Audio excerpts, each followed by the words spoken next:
Bonjour à tous et bienvenue dans ce nouvel épisode de Carnet de voyage. Aujourd'hui, nous allons explorer un monument emblématique de Rome, le château de Saint-Ange. Situé sur la rive droite du Tibre, ce monument a traversé les siècles en tant que mausolée, forteresse, prison et est maintenant un musée. Son histoire riche et ses nombreuses transformations en font un lieu incontournable pour comprendre l'évolution de Rome. Le château de Saint-Ange, qu'on appelle aussi mausolée d'Adrien, a été construit entre 123 et 139 après Jésus-Christ par l'empereur Hadrien. Ce monument était initialement destiné à servir de tombeau pour l'empereur et sa famille.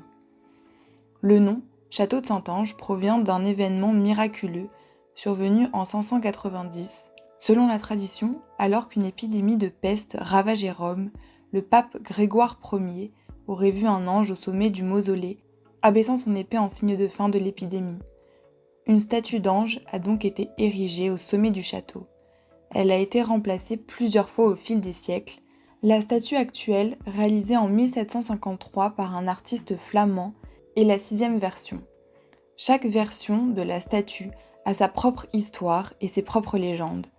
Au fil des siècles, le château de Saint-Ange a connu beaucoup de transformations. Il a été utilisé comme une forteresse par les papes qui l'ont relié au Vatican par un passage secret appelé le Passetto di Borgo. Ce passage a été utilisé à plusieurs reprises pour permettre aux papes de se réfugier en cas de danger. Par exemple, en 1494, le pape Alexandre VI l'a emprunté pour échapper à l'invasion de Rome par les milices de Charles VIII de France. Pendant des siècles, le château de Saint-Ange a aussi été utilisé comme une prison. De nombreux prisonniers célèbres y ont été détenus, et certains y ont même été exécutés. Cette utilisation comme prison a contribué à la réputation sinistre du château, et a inspiré de nombreuses histoires de fantômes et de légendes urbaines. Une des plus célèbres concerne Béatrice Cenci, une jeune noble romaine qui a été emprisonnée et finalement exécutée au château de Saint-Ange en 1599. Elle était accusée d'avoir participé au meurtre de son père, qui était connu pour ses abus de cruauté. Son histoire tragique a captivé l'imagination des Romains et a inspiré de nombreuses œuvres d'art et de littérature. Elle a été décapitée sur la place du château de Saint-Ange et son histoire reste l'une des plus poignantes associées à ce monument. Ce monument abrite aujourd'hui un musée national qui expose des collections d'art, d'histoire et d'objets de l'armée italienne. Le musée permet de découvrir les différentes époques de l'histoire du château, des salles romaines aux cellules médiévales en passant par les appartements papaux décorés. Le château de Saint-Ange, comme vous l'aurez compris, est entouré de nombreuses légendes et anecdotes.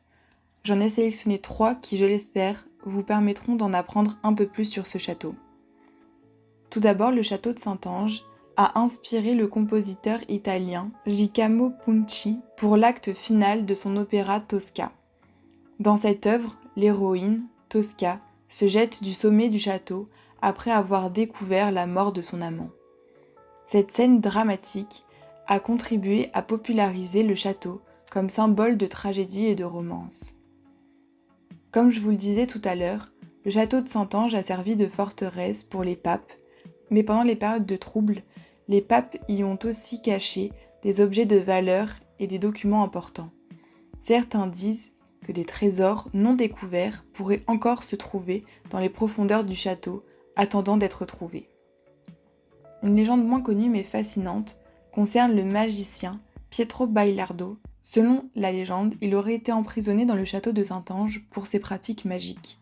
Il aurait réussi à s'échapper en utilisant ses pouvoirs magiques, laissant derrière lui une série de mystères et de questions sans réponse. Mais cette histoire est plus une légende qu'un fait historique.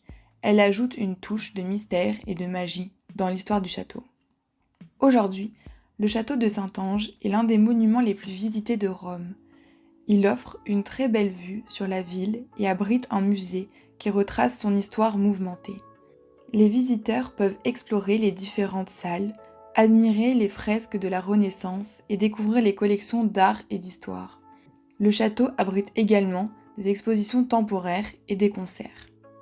Voilà, j'espère que maintenant vous en savez un peu plus sur le château de Saint-Ange de Rome.